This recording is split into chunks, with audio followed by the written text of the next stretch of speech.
Good morning. Just wanted to start the new year off right. I was thinking about it today and thinking about unforgiveness and what a hold it has on us. It's extremely hard to forgive people when they've hurt you, and the hurts are really deep and it takes a while. And how do you do that? What does it look like tangibly to forgive somebody? For years we worked in recovery and dealing with people. A lot of the reason that people are in addiction and recovery is because they don't have the tangible ability to forgive, and they don't understand that they need to. If you walk in a room and your stomach tightens because somebody's in that room, you have unforgiveness or bitterness towards that person. In order to get rid of unforgiveness or bitterness, what does that look like tangibly? Oh, I say I forgive him. But yet I walk in the room and that's still there. That gnawing is still inside of me. Why? Well, if that gnawing is in you, it just means that you haven't quite let go of it yet. And how do you do that tangibly? What the word says is that it's closer than you think. You don't have to go up to heaven to get it. You don't have to come down. It's in your mouth. The words of your mouth is where everything happens. It's how you create. The words of our mouth is how we create. God's what? He's a creator. He made us in his image to create. We create things by speaking them forth.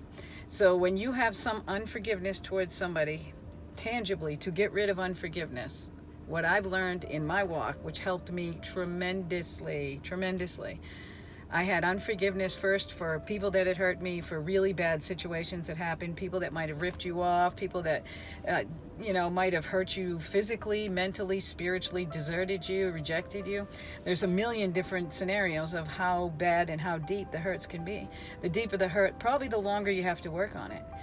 And the way you work on a hurt, and the way that I've found that works for me, is just a little tiny thing that helped me tremendously, was to understand that forgiveness says you owe me. When you say you have unforgiveness for somebody, you're saying you owe me. You owe me, buddy. And I'm not going to forgive you. I'm not going to give you that, That only hurts you. It doesn't bother that person in the least. It's not keeping them up at night. It's not causing them to have rejection issues. It's not causing them to feel less than. It's only hurting you. And it's causing that in you. So how do you get rid of that? First of all, if we don't forgive others, Jesus can't forgive us. Think of the Our Father. Forgive us as we forgive those who trespass against us. If you don't forgive others, you put a block between your forgiveness and God. You don't want to do that, because that's just going to mess your life up more.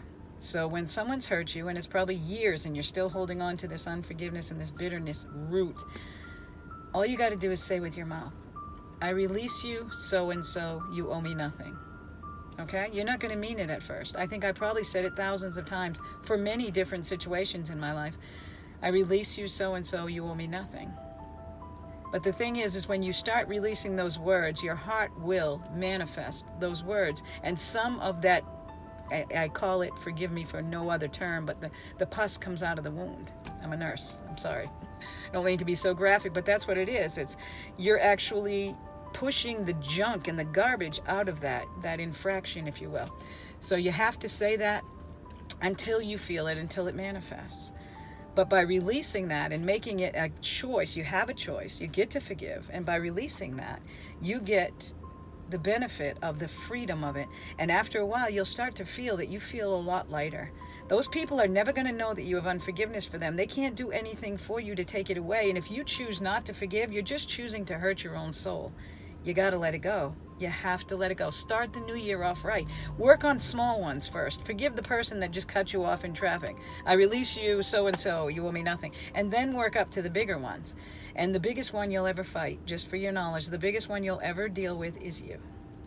You'll have to release forgiveness to yourself for not being perfect. Because you're not. None of us are. And you're not supposed to be. If we could be perfect, we would be, and we'd take charge and we'd proclaim that we were God, and we're not. None of us are. We're all imperfect, and we've been made that way for a reason, so that we would need God, and we need his influence in our lives. So let go of that, you were less than perfect, and you did this, and your behaviors of yesterday don't define you. And it's okay. We all made mistakes, but yesterday's done. The page is turned. You got to move on.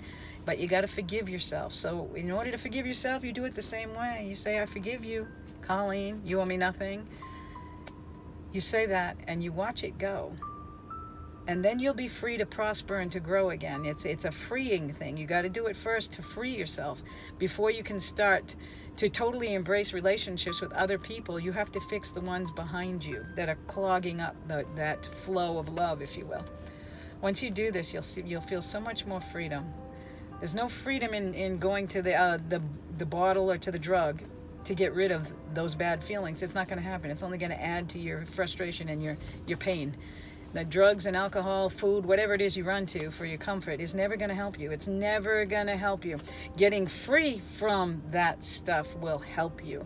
You'll no longer feel a need to run to something to calm you, because all the stuff that causes agitation, the unforgiveness within you, will be gone, if that makes sense. You are very loved and you deserve more. You deserve more. So let it go. It's time to let it go. Let 2018 be the year to let it go. Love you guys.